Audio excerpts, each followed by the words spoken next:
رفقا سلام.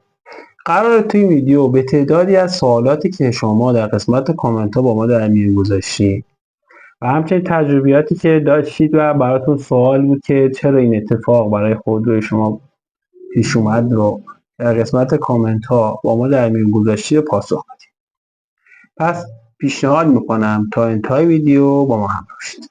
خب اولین سوالی که پرسیدید اینه که ماشین من پراید هست که وقتی موتور گرم خاموش میکنم موتور گرم خاموشش میکنم و دوباره میخوام روشنش کنم دیر روشن میشه یا روشن نمیشه. مشکل چیه؟ ببینید، اولین چیزی که ممکنه پیش بیاد، شما وقتی خودرو رو خاموش میکنید باید بنزین در پشت سوزن ها و در روی سوخت برای استارت مجدد آماده پاشش باشه. اگر این بنزین به باک برگشت داده باشه، یعنی چک والو یا سوپاپ یک طرفی پمپ بنزین خراب باشه و این در واقع بنزین از زیر سوخت به سمت باک خارج بشه، ممکنه بعد از استارت مجدد دیر روشن میشه.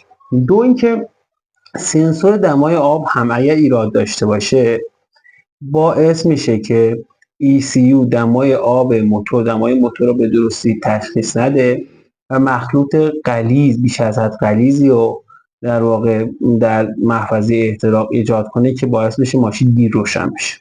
سومین دلیل اون هم ممکنه خرابی سنسور دور موتور باشه. یکی از سنسورهایی که در اثر گرما دچار مشکل میشه سنسور دور موتور هستش. خب سوال بعدی که پرسیدی اینه که پژو 405 دارم، هنگام حرکت با سرعت ثابت موتور ریپ میزنه، مخصوصا در سربالایی ها. علت چیه؟ خب ببینید، ریپ زدن موتور در سرعت ثابت و یا سربالایی ها بیشتر به دلیل گرفتگی فیلتر هوا، کیفیت سوخت یا گرفتگی فیلتر بنزین و همچنین خرابی سنسور اکسیژن هستش. در بعضی مواقع هم سیمکشی سنسور اکسیژن موجب این خرابی میشه. پیشنهاد میکنم فیلتر هوا رو تعویض کنید، فیلتر بنزین رو هم تعویض کنید و دوباره تست کنید. اگر مشکل برطرف شد که فبل مراد، اگر نه هم سنسور اکسیژن رو حتما باید پارامتراش رو چک کنید. اگر در دستگاه دیگه که خطا میزنه که به سلامت سنسور اکسیژن باید شک کنید. اما سوال سومی که دوستان پرسیدن، سمند F7 من گاز میدم و دود سیاه از اگزوز خارج، مشکل چی هستش؟ خب ببینید، دود سیاه معمولا نشون دهنده پاشی سوخت بیش از حد هستش دیگه. حالا ممکنه سنسور اکسیژن دچار مشکل باشه، سنسور مپ دچار مشکل. این دو تا از سنسورها که مخلوط سوخت و هوا رو گزارش میدن به ECU یا سنسور مپ که فشار هوا و دمای هوای منیفولد رو به ECU گزارش میده، اگه دچار مشکل باشه ECU پاشش رو افزایش میده. از طرفی ممکنه سنسور دمای آب مشکل داشته باشه، یعنی دمای آب رو اطلاعی که به ECU میده بیش از حد سرد نشون بده که ECU باعث بشه که مقداری مخلوط سوخت هوا رو غلیظ کنه و همین باعث میشه که پاشش بیشتر بشه و دود سیاه از اگزوز خارج بشه. ضمن اینکه بعضی مواقع فشار پمپ بیش از حد هستش و اون 3.5 باری که باید در واقع تنظیم بشه برای رسیدن به سوزن‌های انژکتور، اون 3.5 بار بیش از حد باشه و به همین دلیل پاش سوخت بیشتر میشه و به این دلیل میشه که دود سیاه از اگزوز خارج شه. در برخی موارد هم فیلتر هوا کثیفه که همین باعث میشه که افزایش مصرف، یعنی نسبت سوخت به هوا بیشتر باشه و باعث در واقع خروج دود سیاه از اگزوز میشه. خب سوال چهارمی چیه؟ دوست عزیز سوال کردن که تیبا دارم، وقتی ترمز میگیرم صدای جیر میاد، مخصوصا وقتی لنتا فرسوده میشه. خب ببین، این دوستمون خودش جوابش تقریبا داده. ببین، صدای جیر معمولا به خاطر فرسودگی لنت یا دیسک هستش، یا ممکنه یک سنگریزه درون لنت و دیسک قرار گرفته باشه و این صدا ایجاد بشه.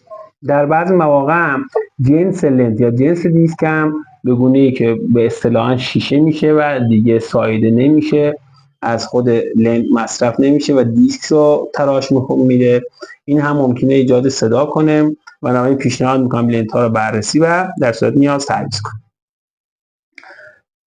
خب سوالی که دوستمون پرسیدن اینه که پژو 206 دارم، فرمان در سرعت بالا لرزش داره و ماشین فرمون رو به یک سمت میکشه، علت علامت سوال.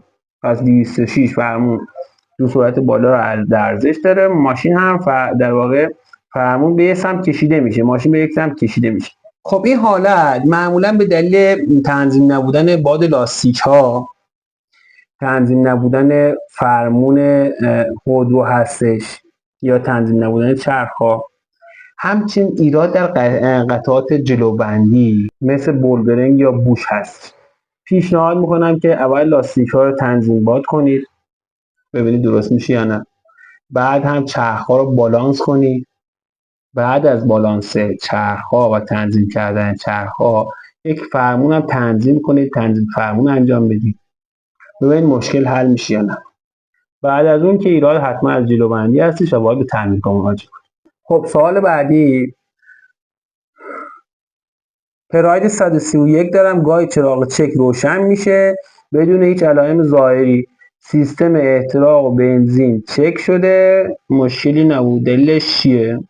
خب ببینید چراغ چک این مبحث گسترده‌ایه. ببینید چراغ چک ممکنه به دلیل خرابی سنسورها، تنظیم نبودن برخی از سنسورهایی که باید کالیبرشون تنظیم باشه مثل سنسور دریچه گاز یا سنسور دور موتور، همچنین بر برخی مواقع برخی سنسورها چراغ چک رو روشن میکنن ولی علامتی روی خودرو نداره، یعنی خودرو بعد کار نمیکنه، سنسور میتسوپاپ تو خودرو کرا این چراغ چک رو روشن میکنه ولی شما متوجه نمیشید. نشونش هم اینه که شما زمانی که توقف میکنید چراغ چک خاموشه، هم زمانی که حرکت شروع به حرکت میکنه چراغ چک روشن میشه، این سنسور میتسوپاپ. بنابراین چراغ چک چه به حال چون یک مبحث گسترده‌ایه، بعضی مواقع به دلیل اختلال در سیستم قدرت موتور این چراغ روشن میشه، بعضی مواقع به دلیل اختلال در سیستم انتقال نیرو یا گیربکس خودرو این چراغچک روشن میشه. بنابراین بدون استفاده از دستگاه عیبیاب یا همون دیاگ اثر اوبیدی نمیشه تشخیص داد دلیل واقعیش چیه و در واقع راهکاری به شما بده. حتما توصیه میکنم که یک بررسی با دستگاه دیاگ انجام بدید. بعد سوال بعدی، L90 دارم، گاهی آمپر آب خیلی بالا نشون میده و بعد هم پایین میاد، ماشین جوش نمیاره ولی خیلی نگرانم، مشکل چیه؟ خب ببینید در این مورد ببینید چندین عامل دخیل. اولا که ما به دو حال تقسیم میشیم، آیا اون آمپری که نشون داده میشه واقعی نشون داده میشه یا کیک یا غیر واقعی نشون داده میشه. اینی که واقعی است، اگر آمپر آب واقعی باشه که حالا خود تعمیرکار متوجه میشه، چند تا حالت داره، یا ترموستات گیر کرده، جام شده، نیمه جامه، آمپر آب یک دفعه بالا میاد، ترموستات یک دفعه آزاد میشه و در واقع گردش آب صورت میگیره، یا پره های واتر پمپ گیرپاش یه جوری در واقع گردش واتر پمپ مختل هستش، بعضی مواقع درست میچرخه با تصمیم، بعضی مواقع نه تصمیم میچرخه ولی اون پره ها چرخش ندارن، این هم ممکنه مشکل از واتر پمپ باشه. بعضی مواقع هم وجود هوا در سیستم گردش آب این ایراد وجود داره، البته خب L90 چون منبع انبساط داره این مورد خیلی کمتر پیش میاد. ضمن اینکه گرفتگی یا کثیفی رادیاتور هم یکی از عوامل است. اما بخش دیگه این که این آمپر آب درست نشون داده نمیشه. من همچین موردی داشتم، L90 من مراجعه کرده دیدم دستگاه مثلا داره دما 59 درجه، خب ولی به شدت موتور داغ و همین خاطر فن ها هم کار نمی‌کرد. یه فن که نمیدونه موتور داغه، ECU طبق سنسور دمای آب نگاه میکنه میبینه دمای آب اینقدر، فن ها هنوز نیاز نیست شروع به کار. این مورد به دلیل خرابی فشنگی آب، مهره آب و یا سوکت اون. حالا برعکس اون هم هست، موتور سرده ولی دمای، میبینید شما فن ها یک سره داره کار میکنه ولی نگاه میکنید در اصل این پارامتر دمای آب دمای 90 درجه رو مثلا 95 98 درجه نشون میده، این ولی موتور سرده تا روشنگری فن کن. این هم به دلیل خرابی فشنگی آب هستش و باید حتما تعویض بشه. خب سوال بعدی، پژو پارس موتور Q5 دارم، مصرف روغن بسیار بالاست، هر 1000 کیلومتر یه نیم لیتر روغن کم میکنه. علت چیه؟ خب ببینید مصرف بالای روغن همونطوری که خدمتتون قبلا عرض کردم دو دلیل میتونه داشته باشه، یا نشتی روغن یا روغن سوزی. نشتی روغن که شما باید حتما چک کنید، از کاسه نمدها میتونه باشه، واشر تهکارتر میتونه باشه و همچنین بر برخی مواقع از پایه کاسه فیلتر و یا فشنگی روغن هم میتونه باشه. اما در این حد نشتی روغن یه باشه که شما موقعی که خود رو پارک میکنید در پارکینگ مشاهده میکنید که زیرش روغنه. اما در این حد روغن در واقع کم کردن میشون از روغن سوزی شدید داره. خرابی رینگ و پیستون شایع‌ترین میشه. خرابی یا خشک شدن لاستیک گایدهای ساق سوپاپ یکی از دلایل اون هستش که مطمئن باشید این موارد واقعا پیش میاد. همچنین در برخی مواقع هم ممکنه سوپاپ های بخار روغن، لوله های بخار روغن به شدت بخار روغن رو انتقال بدن محفظه منیفول و باعث سوزش بیش از حد بخار روغن بشه که این البته خیلی کمه، چون اگرم باشه این در این حد نیست که هر 1000 لیتر 1 لیتر مصرف کنه، ولی بیشترین دلیلش به دلیل در واقع رینگ و پیستون هستش که حتما باید نشونه تعمیرکارتون بدید. خب سوال بعدی، پراید یورو 2 دارم سرعت پایین کولر دیر روشن میشه یا اصلا روشن نمیشه، مشکل از چیه؟ ببین اینکه در سرعت پایین کولر دیر روشن میشه من متوجه نمیشم. یعنی چی دیر روشن میشه؟ یعنی میزنید دیرتر شروع به روشن کردن یا نه دیر خنک میکنه؟ اول اینو باید من متوجه شم. حالا من به هر دو موردش جواب میدم. اگر دیر روشن میشه که سیستم برقی ایراد داره، اصلا ربطی به سرعت پایین یا بالا نداره، یعنی شما دکمه AC میزنید دیر روشن میشه متوجه نمیشه.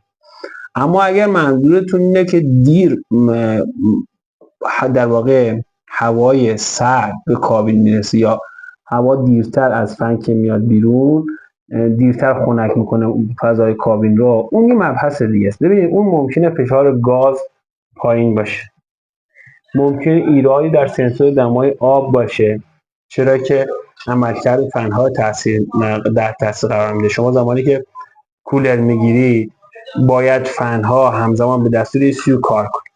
زمانی که فنها کار نکنه سیستم کولر هم ممکنه کلاچ نکنه.